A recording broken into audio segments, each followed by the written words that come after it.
असल में मुझे तुम्हारी मदद की जरूरत है।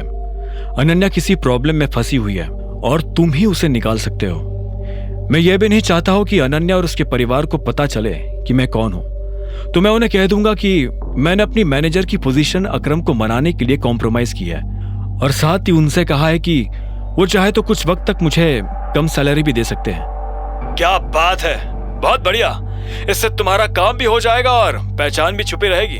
हाँ, अच्छा, और एक चीज, अभी कुछ दिनों में एक ऑक्शन होने वाला है। अलैना भी वहां आने वाली है। उससे मिलने का इससे बढ़िया मौका तुम्हें नहीं मिलेगा। अकरम से बात करने के बाद अभिनव सो चुका था। अगली सुबह कब आई उसे पता ही नहीं चला। जब वो नौकरों के कमरे से बाहर निकल कर आया तो उसकी नजर सीधी अनन्या से मिली। अनन्या, नाश्ता रेडी है। इतने में शर्मिला की आवाज आई। अनन्या की नजर अभिनव से मिली, लेकिन वो उसे बिना कोई इशारा दिए वहां से निकल गई। अभिनव अपनी जगह पर खड़ा का खड़ा रह गया था। तभी उसे एक भारी सी आवाज सुनाई दी। तुम्हें क्या अलग से निमंत्रण देना पड़ेगा? यह आवाज और किसी की नहीं बल्कि हरदेव पाल सिंह की थी। वो नाश्ता करने के लिए पहले ही टेबल पर आकर बैठ गए थे। अभिनव हिचकते हुए उनकी तरफ बढ़ा और बोला, गुड मॉर्निंग। आजकल तुम्हें मॉर्निंग्स कुछ ज्यादा ही गुड नहीं लगने लगी है? इससे पहले इतने अच्छे बिस्तर पर सोए नहीं क्या? शर्मिला ने ब्रेड पर मक्खन लगाते हुए कहा। हरदेव ने अभिनव को बैठने का इशारा किया और अभिनव अनन्या के बगल वाली कुर्सी खींचकर उस पर बैठ गया। नाश्ते के लिए थैंक यू, अभिनव ने दिल से कहा। अनन्या, कल रात अभिनव कहाँ सोया था? इतने में हरदेव ने अनन्या की तरफ देखते हुए पूछा। अनन्या इस सवाल को सुनकर सकपका गई, लेकिन उसने अपना सिर नीचे रखा और कंधे उचकाते हुए बोली, मुझे नहीं पता। हरदेव ने आगे कहा, अनन्या, जो 2 कंपनीज तुम्हारे अंडर चल रही है उन्हें मैं सनी को दे रहा हूं। तुम अब आगे सिर्फ वही कंपनी संभालोगी जो तुम्हें विरासत में मिली थी, उसके अलावा कुछ नहीं। इतना कहकर हरदेव पाल सिंह ने पानी पिया, अपनी जगह से उठे और निकल गए। अनन्या की आंखें आंसुओं से भर आई थी। शर्मिला को भी गुस्सा आया और उसने उबलते हुए कहा, नहीं, वो इस तरह से मेरी बेटी से सब कुछ नहीं छीन सकते। वो मेरी बेटी के साथ इस जैसे आदमी से शादी कराने की जबरदस्ती नहीं कर सकते। मेरी बच्ची, बेचारी मेरी बच्ची का क्या होगा? इस फक्कड़ के साथ रहकर वो क्या खाएगी, कैसे रहेगी? अभिनव जानता था कि शर्मिला बहुत बड़ा चढ़ाकर बोल रही है। उसने धीरे से कहा, मैं उसका और अपना दोनों का ध्यान रख सकता हूं। मैंने अकरम सर से भी बात की है, वो तुम्हारी मदद करने के लिए तैयार है। बदले में उन्होंने मुझसे कहा कि मुझे मैनेजर की पोस्ट छोड़नी पड़ेगी। झूठ मत बोलो अभिनव, शर्मिला ने तुरंत कहा। एक सेकंड शर्मिला, अभिनव, तुम्हारा मतलब है कि तुम्हें अकरम की कंपनी में नौकरी मिल गई थी? राजीव के सवाल के जवाब में अभिनव ने हाँ में सिर हिला दिया। शर्मिला ने कहा, मैं मान ही नहीं सकती। उधर अनन्या अभी भी रोए जा रही थी। उसने अपने आंसू पोंछे और धीरे से शर्मिला को बोली, अभिनव के पापा अकरम सर के ड्राइवर थे। हालांकि अनन्या को यह कहते हुए भी डाउट था कि अभिनव उसकी मदद कर पाता या नहीं। इस खबर को सुनकर राजू और शर्मिला हैरान हो गए और एक साथ बोले, अकरम इस लड़के को जानते हैं? अकरम इस लड़के को जानते हैं? अनन्या ने हाँ में सिर हिला दिया। वो दोनों खुले मुंह के साथ अभिनव को देख रहे थे। उसने अभिनव से कोई बात नहीं की और अपनी गाड़ी लेकर निकल गई। इधर अभिनव को भी देर हो रही थी, उसे रियूनियन के लिए जाना था। जैसे ही अभिनव होटल के दरवाजे पर पहुंचा तो उसने देखा कि हरीश कामिनी नाम के एक लड़के के साथ बाहर आ रहा था। कामिनी कॉलेज में उन लड़कियों की लीडर हुआ करती थी जो अभिनव और उसके जैसे बाकी लोगों को बुली करते थे।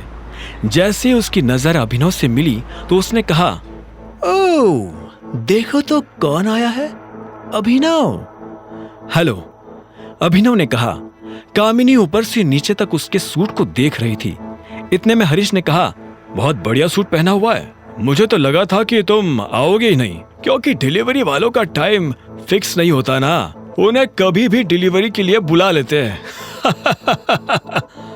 क्या ये डिलीवरी बॉय है? कामिनी ने हैरान होते हुए कहा। तुम्हें नहीं पता था? नहीं यार, मैं तो अमेरिका में थी ना, तो मुझे कैसे पता होता। तो अभिनव, तुम क्या यहाँ अपना काम डिच करके आए हो? नहीं, मैं अब डिलीवरी बॉय नहीं हूं, एक ऑफिस में जॉब करता हूं। यह सुनते ही हरीश जोर जोर से हंसने लगा और बोला, अरे हाँ, इसने तो अनन्या सिंह को फंसाकर उससे शादी की है ना, अब अपनी बीवी के ऑफिस में काम कर रहा होगा। ये कहते ही कामिनी और हरीश जोर जोर से हंसने लगे। अभिनव को उन दोनों की शक्ल देख गुस्सा आ रहा था। उधर जब अभिनव को गुस्सा आ रहा था, तब इधर वही हट्टा कट्टा सा आदमी हाथ में सिगार लिए अपने सेक्रेटरी के पास खड़ा था। उस आदमी ने पूछा, टाइगर दिखता कैसा है, कुछ पता चला? हम वही पता करने की कोशिश कर रहे हैं सर। मुझे 1 हफ्ते में उसकी सारी डिटेल्स चाहिए। हमारे जासूस से कहो कि जरा जल्दी काम करना शुरू करे। इतना कहकर उस आदमी ने सिगार का कश लिया और खिड़की से बाहर धुआं उड़ा दिया। अभिनव के साथियों ने उसे बेइज्जत करना शुरू कर दिया था, मगर अभिनव जितना हो सकता था उतना शांत रहने की कोशिश कर रहा था। उसे पता था कि ये एक लंबी रात होने वाली है और वो इस रात को ऐसा कोई पंगा नहीं करना चाहता था जिससे उसे फिर से अनन्या और उसके परिवार की 2 बातें सुननी पड़े। उसने कामिनी से कहा, मैं अनन्या की कंपनी में काम नहीं करता हूं, हम लोग अंदर चले। और आज अचानक से ये रीयूनियन रखने की क्या सूझी?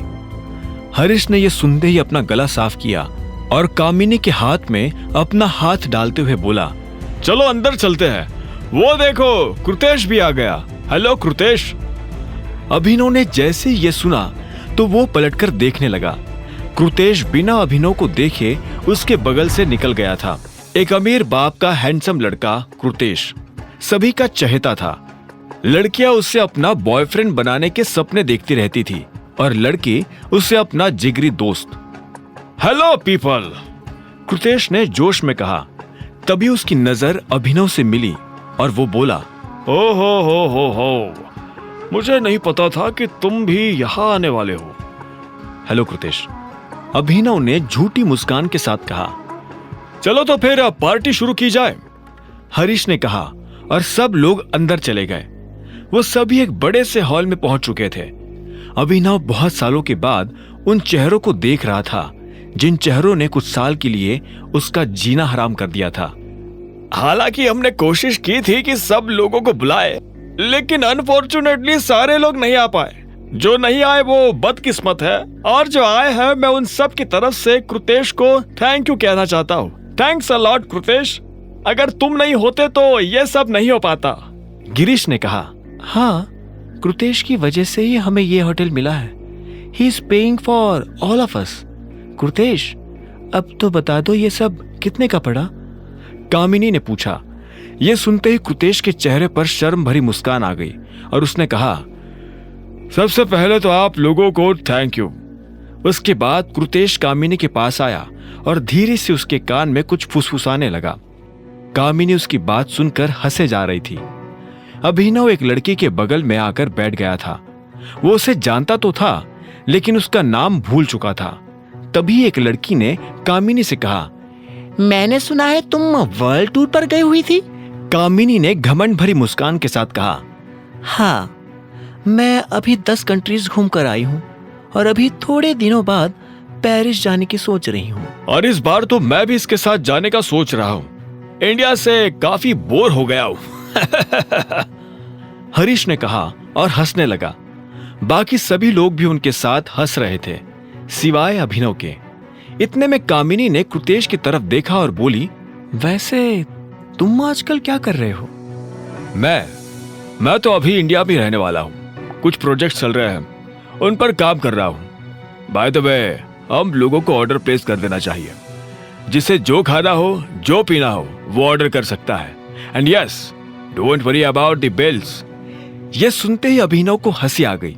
वो जानता था कि कृतेश शो ऑफ करने की कोशिश कर रहा है। देखना, ये अपने पापा की किसी कंपनी को संभालने के लिए यहां रुका होगा। इतने में डेविड नाम के एक लड़के ने कहा, तुम लोगों को पता है, पूरे देश की अमीरों की लिस्ट में अभी कृतेश के पापा का भी नाम ऐड ऑन हुआ है। नाम तो अभी ऐड हुआ है, पर अमीर तो इसके पापा पहले से ही थे, नहीं कृतेश? इतने में कामिनी ने कहा। वो दोनों एक दूसरे को जिस तरह से देख रहे थे, ऐसा लग रहा था कि उन दोनों में कुछ खिचड़ी पक रही है। अभिनव की नजर सिर्फ कृतेश पर थी। उसका घमंड वक्त के साथ बढ़कर कम नहीं हुआ, बल्कि और ज्यादा हो गया था। हाँ, लेकिन तुम्हें पता है ना, उस लिस्ट में सबसे ऊपर किसका नाम आता है? टाइगर का। इतने में एक लड़के ने धीरे से कहा। यह सुनते ही हरीश बोला, टाइगर का? हाँ, उसके पास अभी भी बहुत सारे एसेट्स है। टाइगर सबसे ऊपर है और उसके बाद है दिक्पाल छिंगावत। हाँ, पर यहाँ तो सबसे अमीर कृतेश ही है ना। कामिनी ने बात छुपाने के लिए कहा। क्या बात है अभिनव, इतनी हंसी क्यों आ रही है भाई? इतने में एक लड़की ने अभिनव की तरफ देखते हुए पूछा। इतने में एक और लड़की ने कहा, पहले तो ये बताओ कि इसे यहाँ बुलाया किसने है? मैंने बुलाया है। ये भी हमारा क्लासमेट रहा है, नहीं? हम लोग क्लास में जरूर साथ बैठते थे, लेकिन अब हम साथ नहीं बैठ सकते। हाँ, मैंने भी सुना है कि ये डिलीवरी बॉय की नौकरी करता है। आगे की कहानी जानने के लिए देखें अगला एपिसोड सिर्फ पॉकेट एफएम के यूट्यूब चैनल पर, और द रिटर्न ऑफ टाइगर के सारे एपिसोड्स को सुनने के लिए डिस्क्रिप्शन में दी लिंक से डाउनलोड करें पॉकेट एफएम ऐप।